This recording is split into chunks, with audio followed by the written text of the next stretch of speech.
Hey everybody, it's your boy Cat the Hunter coming at you again. Oh jeez, Cat the Hunter. I meant to put this on the other platform, but I put it on this platform because it's talking about relationships and all that kind of stuff. So I generally try to put the egg-headed stuff on the other platform, but I think that this would definitely fit here because of the relationship ideas. So this is a guy. This guy's name is John Gray. He's up in the upper left corner there, and I think down below is just is the podcast host. I'm assuming that's the femininity coach. As you can see at the top here, follow says, and it says femininity coach Irina. So it's either her or the one to the right there. I'm not exactly sure which one it is. Excuse me. But anyway, as we can see here, right? So he's going to say some stuff, right? And so people are going to chime in, right? It's so true. I definitely noticed this as well. Gender differences. When you're stressed, do you? Men, this guy, Matt Hudson, men don't talk about their feelings because women use it against them later. He's figuring out how to say what he needs to without letting you have ammunition later. If men believed they could share without it always making their life worse, they would. 4,800 likes, 171 replies. I'm not going to go through all of those. Oh, it's not terrifying. Sometimes it's better not to talk about it. Sometimes others will add unnecessary stress or bring about more disagreement instead of defining on a suitable solution, yada, yada, yada. I'm not convinced, and this is what I end up hearting. As you can see here, I put a heart here. I'm not convinced that men's stress levels go up when we talk about our feelings. That seems to be contradict research, and I'm interested to know what that research is. Can someone link to an actual evidence of what he's saying? 10 likes, one reply, and the other reply is true. It's nonsense, right? So I actually hearted this guy. I hearted my own comment here, right? At Liam WBZ, what research are you referring to? So I only did this 48 minutes ago. I'm not expecting a reply, obviously, that fast. People have lives, and he may not reply at all. You know, who the heck am I? So anyway, so I wanted to, so we're going to take a listen to what is so controversial about men and women in their research and all this kind of stuff. So let's take a listen and see what this guy's talking about. As you can see here, it says why men are stressed. When men are stressed, they do this. Feeling, what she's missing, what she's not getting, that will actually raise her estrogen level and her stress levels will go down. Now, if a man is stressed and he talks about his feelings, his stress will only increase. That's a big aha, because every time a man is stressed, he'll stop talking. And when he stops talking, women panic because they don't know different. And they want to go in there. What are you feeling? What's going on? And if he starts talking, he'll just feel worse and worse and worse.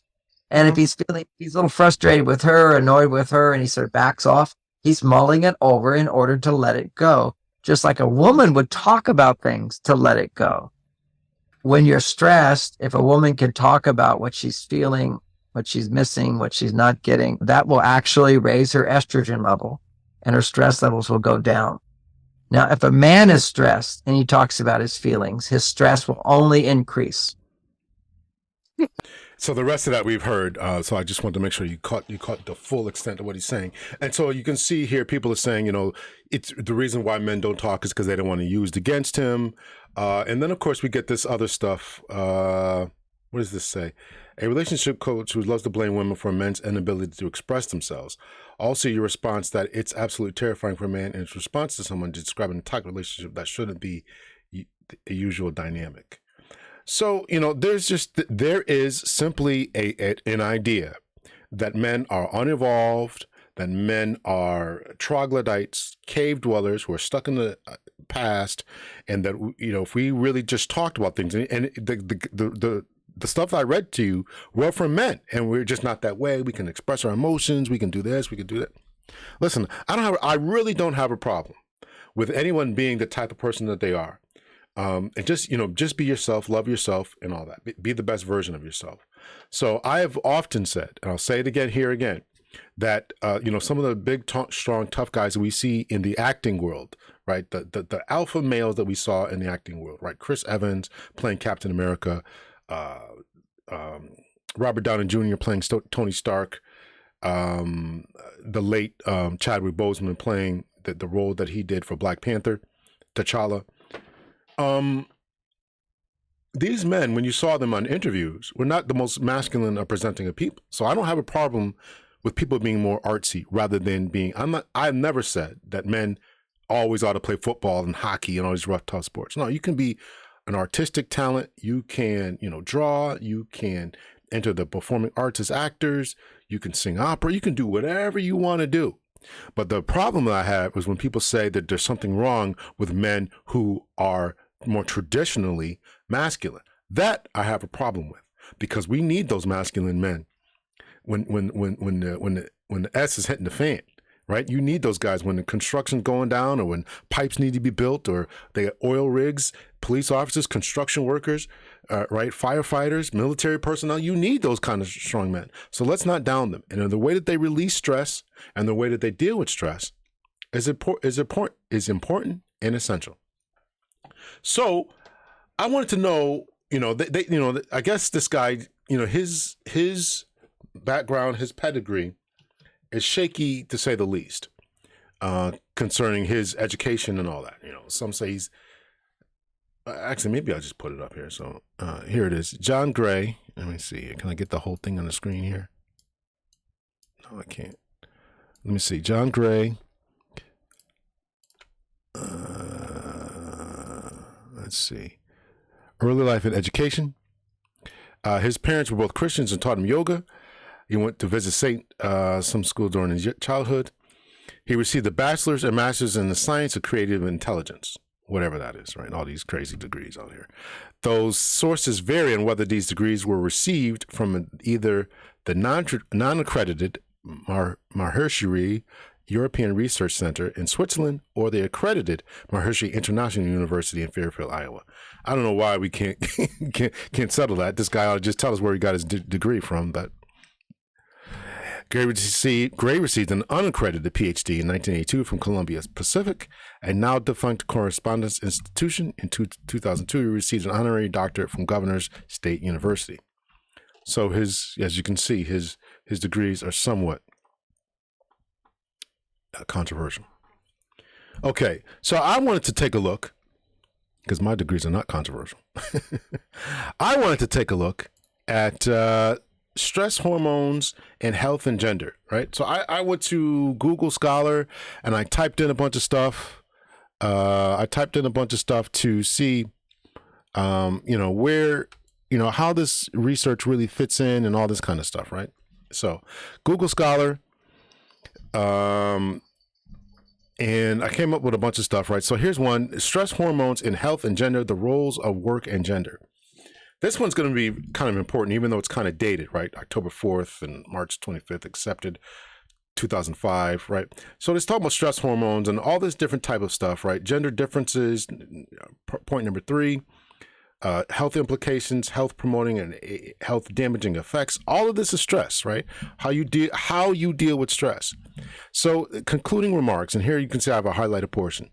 Concluding remarks, thus a reasonable balance between activation and rest is necessary for health and survival. The human body is rather resistant to short-term demands, but in a long-term perspective, we need periods of rest and recuperation to activate processes, both short-term periods of recovery, such as lunch break or evening rest, or long periods such as weekends or vacations. Regular amount of physical exercise is also known to contribute to such anabolic effects and to more flexible stress symptoms. One of the most important rest periods is sleep, when a number of important anabolic processes are activated. Several countries, such as Sweden and Norway, have seen a dramatic increase in absenteeism during the last 10 years. Remember, this was published in 2005, so between 1995, right? 1995. Yeah, 1995 and 2005, particularly among women due to health problems that includes burnout, depression, muscular pain, headache, gastrointestinal problems, and so on. They're not dealing with the stress. Most of these disorders have been regarded as stress-related and described as medically unexplained symptoms. Okay, so we're dealing with stress differently, and at that time they saw that there was, and this is okay. It's okay. It's okay that men and women are different. So that was one study about how we deal with stress and all this kind of thing, right? So romantic partner embraces reduce cortisol release after acute stress induction in women, but not in men. Romantic partner embraces reduce cortisol release after acute stress induction in women, but not in men. Stress is omnipresent in our everyday lives. It is therefore critical to identify potential stress buffering. Can you guys all see this? I hope you guys can all see this. Let me make it a little bit bigger.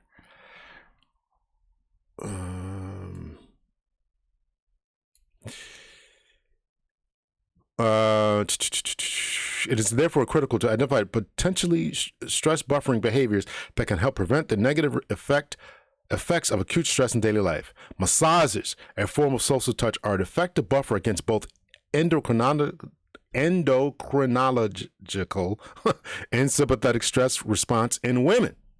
So you send your woman to go get a massage, or you massage her yourself, it's going to help out with her. However, for other forms of social touch, potentially stress buffering effects have not been investigated in detail.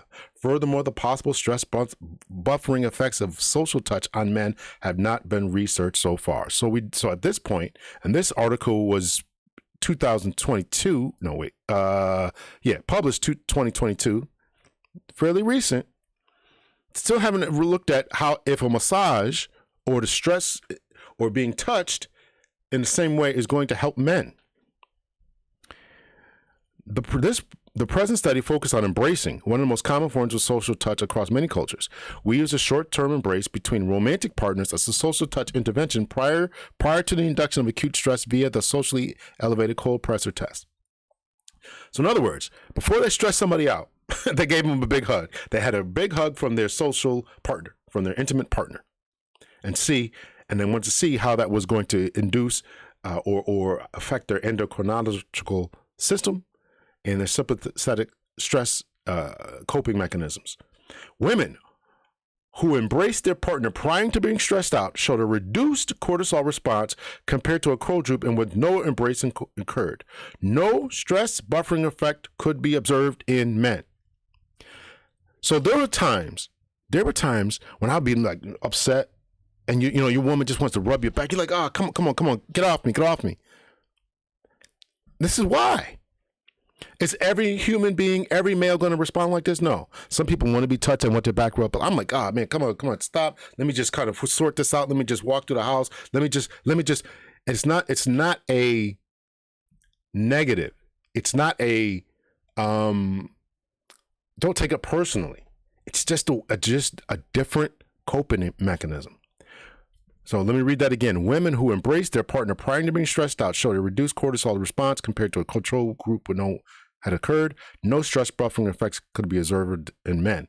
No differences between the embrace and the control group were observed regarding sympathetic nervous system's activation measured via blood pressure or ratings, right? So they couldn't tell if any other differences. These findings suggest that in women, short-term embraces prior to stressful social situations such as examinations or stressful interviews can reduce the cortisol response in that situation.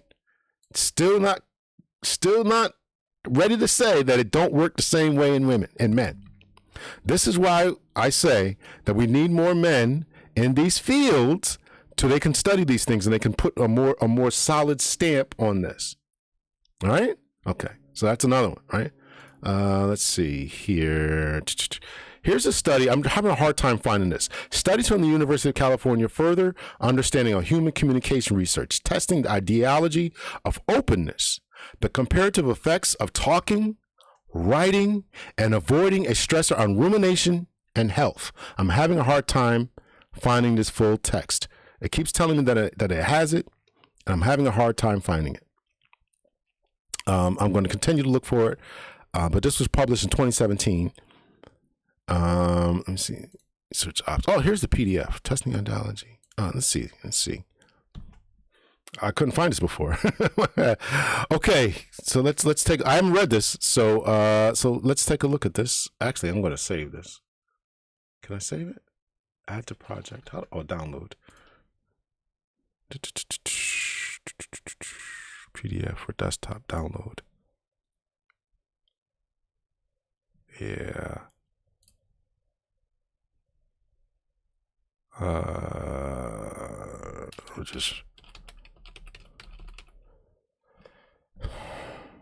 Yeah, okay. All right, so now I have it downloaded, so I could always. Okay. Let's see. Despite a significant amount of research to the contrary, scholars continue to assume that talking about one's stress improves personal and relational health. Stress is the mind and the body's reaction to impending threat or challenge. Theories and research in psychology in particular suggest that disclosing about one's stress is cathartic and therefore health promoting. Disclosure is also thought to be essential to building and maintaining healthy relationships. Writing about stressful events, right? Blogging about it or putting it in your journal. Make myself a little bit bigger here, right? Putting it in your journal, right? It's thought to be building and maintaining healthy relationships. Writing about stressful events has been found to have similar health effects to disclosure, including enhanced immune functioning, fewer physician visits, and reduced stress. In contrast, avoidance is believed to suppress one's feelings and further contribute to stress, anxiety, and rumination thoughts. The notion that disclosure is always a panacea and all that. So then they talk about this. So you guys, I mean, if anybody wants this, I can email it to you, or you can find it yourself. I don't know if I can email it. I don't know if I can legally email it because I had to go through my school to get it. There's always these different concerns about it, but I got it now, so maybe I can't email it. Usually I would take the time to read all this, but this is my first time, so I want to get to the discussion.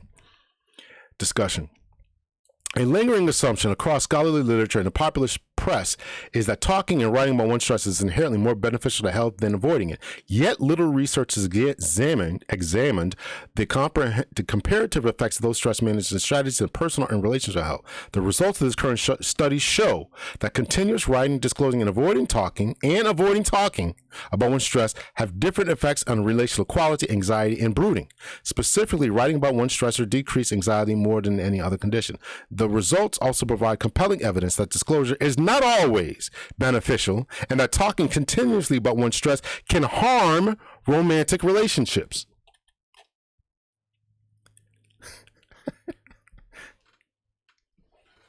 What do men say? Feed me. The three F's. It was a woman who told me this. You got to do the three F's. You got to feed them, you got to F them, and then you got to shut the F up. I didn't write this. This is a peer-reviewed academic study. Talking repeatedly about one's stress with a dating partner hurt relationship satisfaction and closeness more over time than writing about it. Avoiding it or not changing anything. So in some instances, talking about it is worse than writing about it, is worse than avoiding it, worse than not changing about one's communication. So if your man is that type of person who just wants to go for a walk, wants to chill out, leave him alone. While only approaching significant, participants who were asked to talk about their stresses during their dating partner for 5 consecutive days also experienced the highest average of anxiety across the study. While only approaching significance. See how this is worded, right? So there's in scholarly work and academic doctorate level, higher education work, whatever how we want to phrase it, right? There's this idea of significance, right? It's got to show a certain level of significance. Usually the P is 0.05, right? You can set the P at whatever you want, 0.03, 0.01, 0.1, 1. You can set the significance wherever you want. So it's just barely there. Participants who were asked to talk about their stressor with their dating partner for 5 days also experienced the highest average levels of anxiety across the study. The more they talked about it, this is what rumination is. Rumination is talking about it continually. I got to talk about this. I got to talk about my job. I got to talk about I got to talk about the kids. I got to talk about this. I got to talk about that. I got to talk. Oh God. For 5 days, you want me to talk about this? He's acting like he's dying because he is. The effect of talking repeatedly about one's stressor on relationship quality, about one's stressor on relationship quality, anxiety, and brooding, however, depending upon the emotional support one received from their dating partner and the ability to appraise the stressor, to reappraise the stressor. So in other words, to the guy's point, who was in a chat that we read before, guys don't talk about it because they don't want it used against him. So if you want your man to open up again to you, you got to be that safe place When individuals receive better emotional support and it helped them feel more satisfied and close to their partners, they experience a sharper decline in brooding.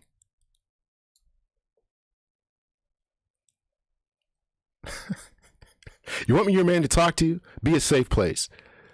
The results also show that people who are verbally ruminating and whose romantic partner helped them reappraise the stressor, regardless of whether the reappraisal was positive or neutral, experienced correspondingly higher relationship satisfaction and closeness and less anxiety over time. You guys can read the rest of that if you want. Right? Here's the name of the article. Let me scroll up to the top here.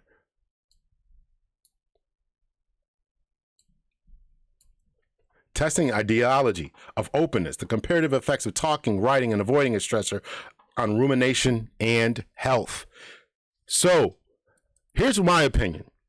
Let your man be the man, be a man, be a social support for him. Don't try to pry it out of him. I don't need that one. This is something this is about the same thing. Let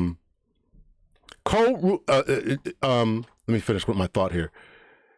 If he wants to open up to you, be open to him and don't ever repeat it again, because you will destroy all trust in him going forward. So, co-ruminating, right? I'm telling you my problems, you telling me your problems. It increases the stress hormone levels in women. You guys are going to brunch and talking about your man, talking about your job, and oh, you got a problem, girl, or you got a problem, girl, or I got a problem, girl. You're increasing the stress level. But when the guy goes to play pool with his boys, or they're going air hockey or playing soccer or whitewater rafting, and they're just don't let anybody convince you that you're doing anything wrong by not talking about it, because you just seen the article where it talks about sometimes talking about it can do more harm than just ignoring it. And just letting it go away, or just not even thinking about it, or journaling about it.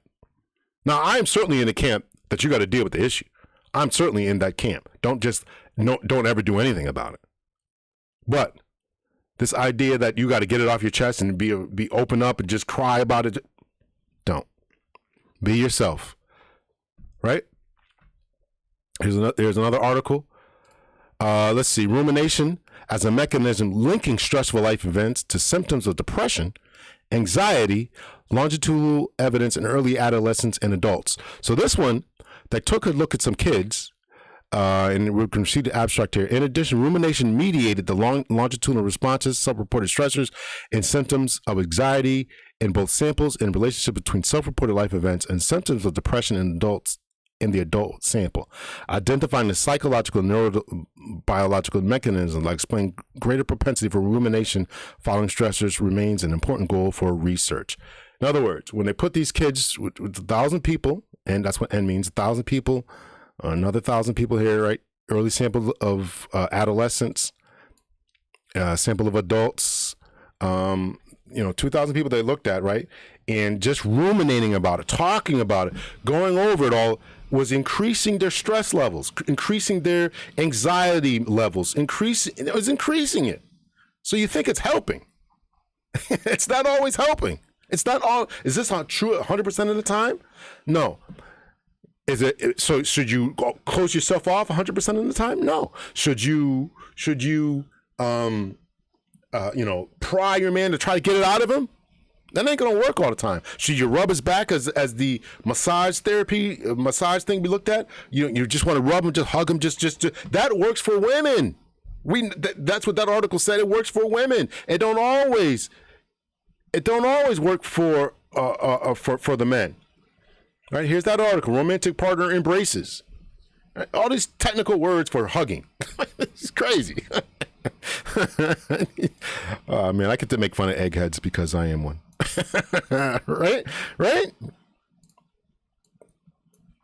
So here's another one here. Let's see.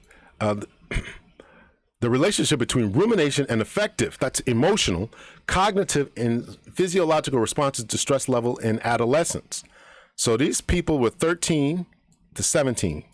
And let's see, rumination was unrelated to heart rate. Adolescents who engage in habitual rumination, that means constantly talking about it. That's what rumination is. Experience a greater